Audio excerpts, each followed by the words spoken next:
Olá minha gente, aquele abraço, obrigado a você, assinante da TVC Itabuna Ilhéus, a você que nos assiste pela internet através do TVI Play em qualquer parte do mundo, obrigado pelo carinho da sua audiência e você também das redes sociais. A gente transmite também esse programa ao vivo pelo Facebook. Nós estamos aqui hoje recebendo a visita da senadora, e futura deputada Alice da Mata, do PSB da Bahia. Ela que também tem uma grande história na política brasileira, ela foi a primeira mulher eleita prefeita de Salvador, na nossa capital baiana, embora sua gestão foi marcada aí por perseguições políticas, disputa na questão de verbas federais e, segundo a Alice, naquela época ela foi muito prejudicada por isso e infelizmente a sua gestão não pôde ser marcada positivamente. Mas hoje a gente está aqui para falar sobre a política atual e eu gostaria de saudar a senadora e começar por uma pergunta que todos querem fazer à senadora. Como é que abre mão de um mandato de Senado para assumir a de deputada? Como é que foi esse acordo, senadora? E como a senhora vê essa mudança agora de um cargo mais alto, digamos assim, teoricamente falando, porque o Senado é mais importante, para a deputada? Olha, eu quero até agradecer essa pergunta, porque me dá a oportunidade de exatamente dizer o que houve. Eu não concordei, não houve um acordo para que eu saísse de ser candidata ao Senado para ser candidata a deputada federal. No entanto, não sou eu quem defino a chapa majoritária. Quem define a chapa majoritária é o governador, especialmente, o partido de onde ele vem, e essas forças reunidas, elas indicaram um outro nome contra a vontade do meu partido, que lutou até o fim, e a minha, que lutamos até o fim.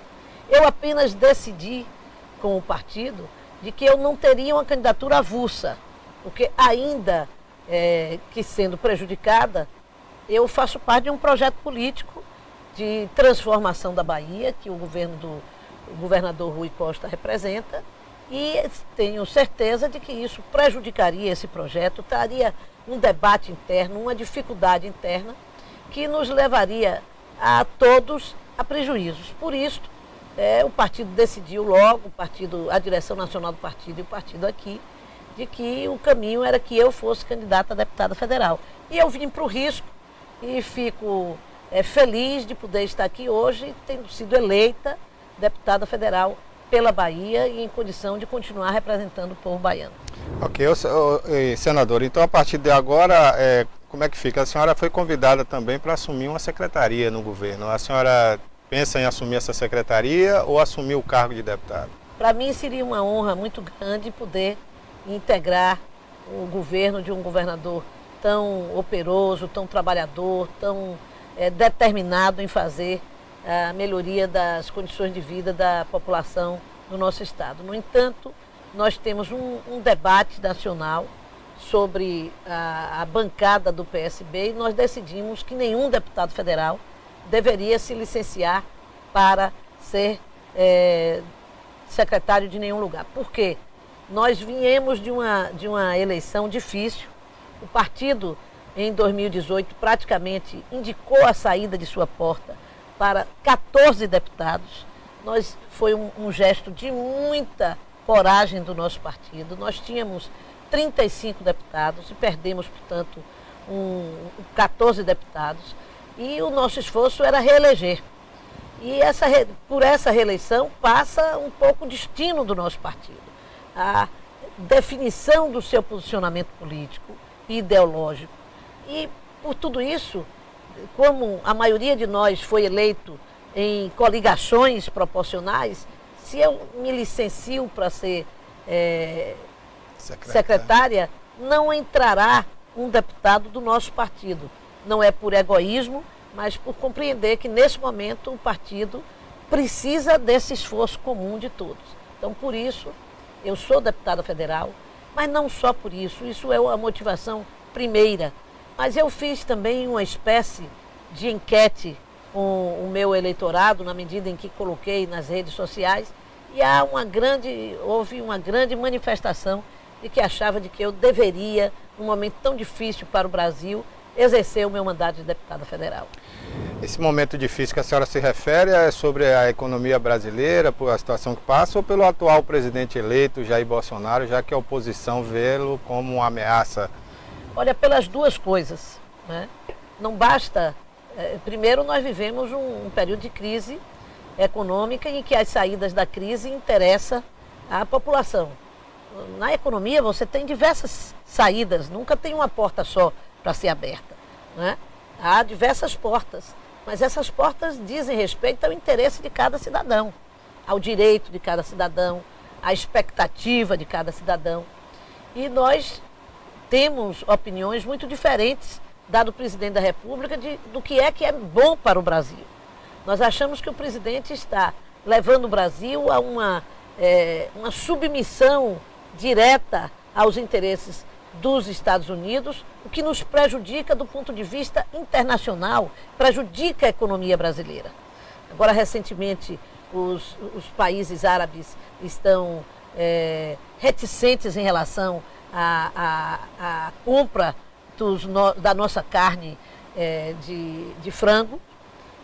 Outros países também se manifestam, como a China, que é um país que é um grande parceiro comercial do Brasil hoje, tem sentido restrições por parte do governo federal, e nós temos interesse em que o Brasil volte a ter uma política, que não é política de Dilma e de Lula, mas a política que o Brasil tem há 30 anos, ou mais de 30 anos, diplomática, de abertura de comercial e diplomática para diversos países do mundo, pondo o interesse do Brasil, o interesse comercial, o interesse industrial do nosso país em primeiro lugar e não de outra nação. O Brasil, a exemplo dos Estados Unidos também, né, alguns outros países, o Brasil se encontra dividido, né? Infelizmente, porque as pessoas levam isso até ao extremo, quando não seria bom para o Brasil. Claro. Então hoje metade do Brasil é Bolsonaro, metade do Brasil não é Bolsonaro. E isso cria uma dicotomia, um problema muito sério também nos relacionamentos. Me parece que a bancada hoje, né, que é opositora a Jair Bolsonaro, tem uma proposta de se posicionar sempre contrária a todos os projetos que vierem de lá para cá. Como é que a senhora pensa isso como deputada agora eleita? E como é que funciona essa oposição, na sua opinião? Não, o nosso partido não pensa assim e nem nós. Vamos posicionar sempre contra o que ele colocar. Não é essa a posição nossa. Agora, nós temos uma opinião diferente de como resolver os problemas do Brasil. Então, nós somos contra, por exemplo, a privatização da Chesf. Nós somos contra a privatização da Eletrobras. E é claro que o seu governo está colocando isto como uma plataforma de saída da crise. Volto a dizer, você pode sair da crise de diversas formas. Só que você pode sair de uma crise pessoal. Você vende sua casa para pagar as dívidas, depois você fica sem casa e sem nenhum capital para continuar a sua trajetória. Mas você pode pegar um pequeno empréstimo, pagar uma parte da dívida, manter a sua casa e ir encontrando novas formas de investimento e no futuro ter, portanto, a possibilidade de recuperar o seu capital e preservar o seu patrimônio. Nós não concordamos que a única saída e a saída principal seja a adesão a um projeto que é vender todas as grandes estatais do Brasil. Dou um exemplo agora. O Banco do Brasil, essa semana, recebeu uma espécie de uma premiação, uma consideração do mercado internacional como um dos bancos mais seguros do mundo. Aí você pega e privatiza esse banco. A quem interessa isso? Claro que interessa ao mercado financeiro, a bancos privados, mas o Banco do Brasil foi construído com o dinheiro, com o esforço, com o capital, com o imposto de todo o povo brasileiro. Então, essa confiabilidade que o mercado tem no Banco do Brasil precisa ser colocado a serviço do povo brasileiro, para a recuperação da economia nacional, preservando o seu patrimônio. É assim que nós achamos em relação a muitas coisas. Mas a reforma da Previdência, por exemplo, a senhora é a favor? Olha, eu votei contra aquela reforma da Previdência de Temer. Aliás, nem chegamos a votar porque ele não a pôs em votação. Temer fez uma coisa talvez inteligente ou talvez por dificuldade, né? Que foi jogar na opinião pública a reforma da Previdência e aprovar a reforma trabalhista. Enquanto lutávamos contra a reforma da Previdência, ele sorrateiramente aprovou a reforma trabalhista, que abriu um campo imenso de um lado, na economia, para alguns acham de oportunidade, muitos deles falavam que ia imediatamente gerar novos empregos, e o que nós estamos vendo não é a geração de novos empregos em função da reforma da Previdência. O que está acontecendo é o que já se falava antes. Demite-se aqueles que estavam empregados naquele formato e recontrata com um novo formato de MEI e de um emprego com direitos trabalhistas menores. Então não há um novo crescimento de emprego no Brasil, que é um dado significativo para a economia. Os dados de economia positiva que existem no Brasil hoje são dados que importam muito mais ao mercado financeiro do que à população. Porque o crescimento da economia, quando impacta na população, ele significa criação de empregos ou geração de renda. Porque nós estamos vivendo um novo momento do mundo em que as transformações tecnológicas levam, talvez, a um crescimento menor de empregos, mas um crescimento da renda social na sociedade. Não é isso que está acontecendo no Brasil. E é por isso que está acontecendo no Brasil um aumento da informalidade do trabalho. Isso, como nós já dizíamos antes, poderá quebrar mais rapidamente a Previdência Social, porque se há um crescimento do emprego informal, ele não contribui com a Previdência e a Previdência continuará tendo um peso de sustentar, de dar sustentação a todos os trabalhadores. Nós discordamos de se acabar com a Previdência dos trabalhadores rurais, isso é um assinte à sociedade brasileira e ao campo, né, que dá sustentação num estado como o nosso, que é o estado com maior população de trabalhadores de agricultura familiar do Brasil, do ponto de vista proporcional. Nós somos o estado com maior número de de produtores rurais advindos da agricultura familiar e que terá um futuro muito difícil sem aposentadoria. Nós não concordamos com a ideia de um aumento desproporcional do tempo de serviço para permitir que se resolva um problema da Previdência daqui a 40 anos. Nenhum país do mundo fez isso, né? O Japão, por exemplo, se modifica a Previdência a cada 5 anos, portanto, dentro de um planejamento, de um equilíbrio, de uma discussão com a sociedade que permita aquela adequação. Então, nós não concordamos com simplesmente o aumento da idade para as mulheres, né? Por quê? Não concordamos com isso? Porque não há no Brasil garantias para o emprego da mulher, garantias de equipamentos que permitam o fortalecimento da rede de creches com acesso do público e gratuito às mães que trabalham. As mães que trabalham no Brasil não têm garantias nas leis, como tem nos outros países desenvolvidos, que lhe permita, portanto, ter esse desconforto maior, que é se aposentar muito tarde, sem uma proteção à sua família. Ok. Senadora, a senhora falou aí sobre o aumento da idade, mas segundo informações, né, do próprio Bolsonaro, ele quer diminuir, né, de 60 para 55 as mulheres e os homens para 60, né? Aí a senhora seria a favor nesse caso? Ninguém sabe qual é o projeto de Bolsonaro. Cada dia ele diz um. E esse é um grande problema. Eu não posso lhe responder se eu sou contra a reforma da Previdência do governo Bolsonaro, porque não existe. Ele não a colocou. Aliás, o plano dos 100 dias de governo de Bolsonaro, apesar de ter coisas absurdas, não tem a reforma da Previdência. E eles estão confusos. É um governo que começa muito mal. O presidente diz uma coisa e é desdito por um subsecretário, né? e o subsecretário está certo e não ele. Um presidente que não fala sobre a economia do país com segurança, que deu um vexame total no principal fórum econômico dos grandes capitalistas do mundo, que é o Davos, Fórum né? de Davos, né? E que foi um vexame, de tal forma que no dia seguinte o mercado todo reagiu negativamente, a Bolsa caiu 1.000 pontos, o dólar cresceu enlouquecidamente.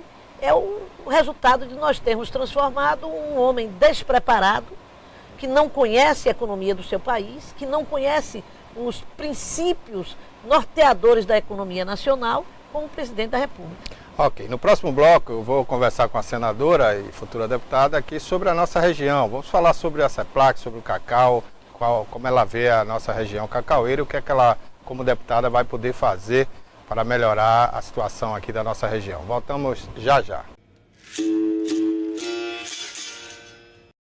Olá, estamos de volta em mais um bloco aqui do nosso Alô Cidade Debate Especial, hoje de entrevista especial aqui com a senadora e futura deputada Lídice da Mata, do PSB, e ela que veio a Itabuna e se reuniu aqui com algumas lideranças, dentre elas o Renato Costa, o doutor Renato Costa, médico, né, conhecido aqui também, já foi deputado, está aqui presente nos nossos estúdios, o João Carlos também está aqui presente, e o nosso Moacir Lima, e a queridíssima professora Narina Smith Lima, né? Está aqui também presente, eu agradeço a presença de vocês aqui. E continuo aqui com a Lídice, inclusive falando sobre a região, Lídice. Você sempre votada aqui também, né? Conhecida aqui na nossa região. O que é que você pode fazer pela região como deputada? Essa situação da CEPLAC, você que já visitou por várias vezes a CEPLAC, o governo parece que não tem ainda um rumo para a CEPLAC, né? Ela hoje está atrelada ao INCRA, não é uma instituição mais independente. Como é que você vê essa situação aqui hoje da CEPLAC e do cacau? Primeiro, para lhe dizer que estou chegando à região, como já fui registrado, muito bem acompanhada. Aqui com o Moacir, com o Renato Costa, com todos os companheiros e companheiras que estão aqui conosco e que são os que nos representam aqui nesse trabalho político. Depois, aqui na região, nós trabalhamos muito. Eu não sou uma pessoa considerada tipicamente da região, não nasci na região. Morei aqui em Piauí, tem o meu tio Salvador, que teve uma contribuição enorme ao desenvolvimento daquela cidade, especialmente na área da educação e da saúde, que foi muito conhecido, né? E também outros tios e parentes que tive ali na cidade de Cachoeira, ou de Ipiaú. Falei Cachoeira porque é a minha terra natal. De Ipiaú, como queridos primos que ainda tenho lá. Mas eu tive um mandato do Senado muito vinculado à região. Nós tivemos emendas aqui para a região, e especialmente para Ilhéus e Itabuna. Por exemplo, quando eu fui coordenadora da bancada da Bahia, foi quando pela primeira vez nós conseguimos colocar uma emenda de bancada para a 415, que é essa ligação de Ilhéus e Itabuna. Eu fui por 2 vezes coordenadora da bancada como deputada federal, e nas 2 vezes nós conseguimos manter esse como um pleito e uma realização da bancada, que foi colocar recursos, que finalmente, depois no governo de Wagner, ele pegou isso como um projeto que já tem projeto executivo. O governador já veio aqui, agora Rui Costa já lançou a pedra fundamental da obra, e que se encontra hoje paralisada por uma decisão do Tribunal de Contas absolutamente burocrática, que em desacordo até com a opinião do ministro de Transporte passado, do governo que se acaba agora. E que nós esperamos um esforço da bancada, e eu estarei à frente desse esforço da bancada federal, para que a gente possa efetivamente liberar os recursos para a continuidade da obra e a viabilização desse sonho que é indispensável para a região, que é a duplicação da 415, né? Trazendo uma mobilidade entre essas 2 grandes cidades, que são as 2 grandes capitais da região, né? Depois a minha atuação também, que você já destacou aí, na defesa da CEPLAC, e que teve a participação de Wagner de forma muito importante, porque a ministra Kátia chegou a assinar a decisão de transformar, de tirar a independência da CEPLAC, e Wagner conseguiu reverter como ministro e não deixou passar até o final do governo de Dilma. E agora essa situação que a CEPLAC vive, que você disse assim, ninguém sabe o que vai acontecer com a CEPLAC, como ninguém sabe o que vai acontecer com diversos órgãos e diversas políticas públicas para o Brasil. O governo começa com muita confusão, juntou muitas estruturas de governo, modificou políticas e conceitos já tradicionais dessas políticas públicas no Brasil, e há uma grande expectativa do que é que vai ser o resultado disso. Eu defendo uma modernização da CEPLAC, né? Acho que é indispensável que ela possa se modernizar aos desafios da modernidade e da pesquisa voltada para a região cacaueira no Brasil, especialmente na Bahia, e defendo que nós possamos ter uma independência administrativa e até político-administrativa que seja capaz de ter uma política de desenvolvimento real para essa região. Isso passa também por ter novos funcionários, por ter concurso público para a CEPLAC. Ninguém sabe o que virá, mas podem contar comigo na linha de frente em defesa dos interesses da boa política de desenvolvimento do cacau. Eu sou autora no Senado Federal do projeto que define os 35% de amêndoas de cacau para o chocolate. Acho que é importantíssimo que a nossa região abrace a ideia da produção de cacau, da fabricação de um chocolate, melhor dizendo, gourmet. Se quem correr a América Latina vai ver que todos os países, uma boa parte dos países da América Latina hoje colocam o seu chocolate no mercado internacional. Principalmente a Colômbia e a Venezuela. Vai na Colômbia, vai no Peru, no México. Uhum. Então, a América Latina toda disputa uma marca própria de cacau. O Peru tem o chocolate nacional, vendido de forma especial. E o Brasil, e no caso do Brasil, nós somos a célula-mãe desse projeto, né? Nós ficamos acanhados e submetidos ao interesse da indústria multinacional, que impede um fortalecimento do nosso produto, do alcance cada vez maior, da qualidade do produto chocolate no nosso país. Nós não podemos ceder a isso. O que fez com que até agora esse projeto não fosse votado foi a pressão dessas grandes empresas sobre o Congresso Nacional e sobre o Senado Federal, o Congresso, as duas casas, e nós precisamos nos unir contra isto, entender que isto não é uma lei inovadora, já foi assim. A vassoura de bruxa, que levou a uma modificação na Anvisa desse entendimento e passou a não existir mais nenhuma fiscalização a respeito desse assunto. Uhum. E o mínimo agora é 25%, 27%, ninguém fiscaliza, é quanto for. Nós precisamos de uma definição clara, porque isso fortalece a economia da região.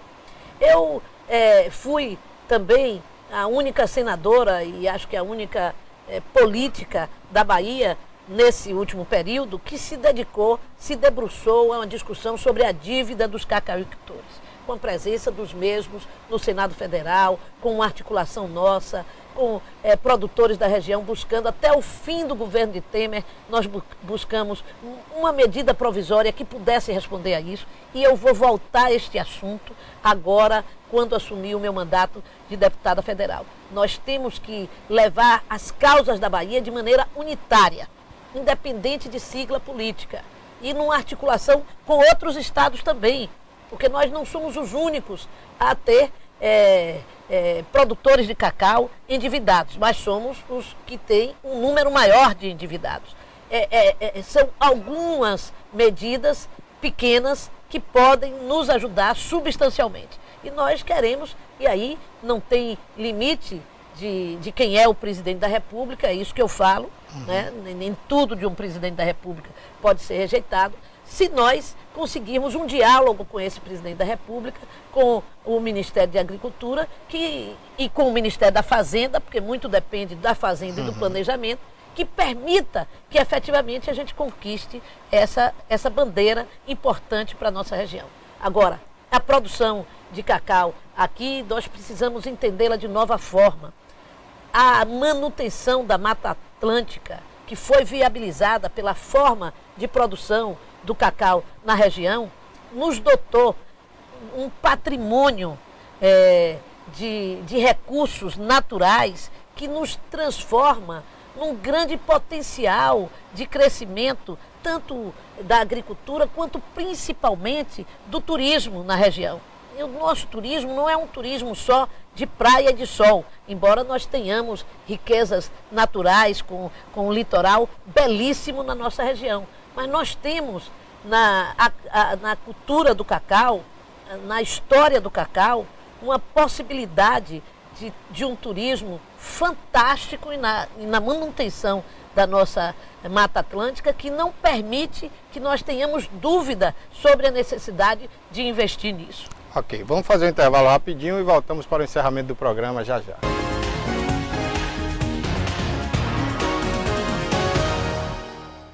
Estamos de volta ao último bloco do programa. Eu tive aqui conversando, o prazer de conversar com a senadora Lídice da Mata, futura deputada a partir de fevereiro, né, no Congresso Nacional. E eu gostaria de encerrar porque ela vai ter que pegar o avião e por isso que precisa urgentemente da duplicação dessa rodovia.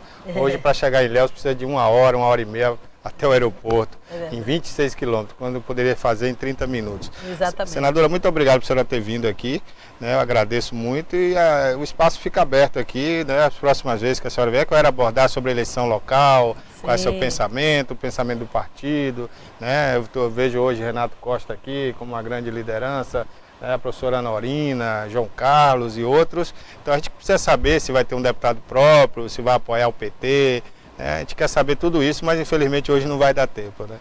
Como não vai dar tempo, a gente deixa essa conversa para a próxima, mas eu quero me despedir agradecendo enormemente a abertura desse espaço para conversarmos, dizer que além desses assuntos que abordei como senadora, como deputada, que voltarei a abordar agora, nós tivemos emendas que contribuem, aqui no caso de Itabuna, diretamente para a Santa Casa, a pedido de Renato, recursos para que nós possamos melhorar o atendimento daqueles que fazem hemodiálise e também em Ilhéus, na região toda, em Ubaitaba, em Barra do Rocha, em Ibirataia, em Itajuípe.